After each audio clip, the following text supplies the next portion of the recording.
من تاجر الهيروين نفسها.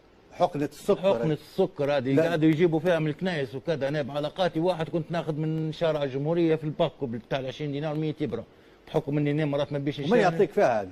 والله بعلاقاتك يمشي كذا تمشي تاخذها، فهمت؟ كان من غير ما تدفع فلوس. لا تدفع ال 20 دينار حق الصندوق، لكن ممنوع وتاخذ وما تقول لي حد، وتاخذ بورصه كحله وتطلع بها.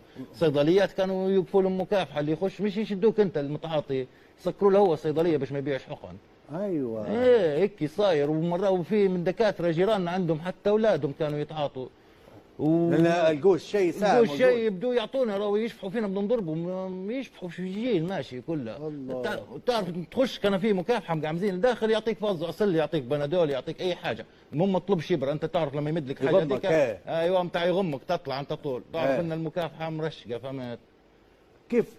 كيف اصبت انت؟ كيف اصبت؟ من الحقن، تخليط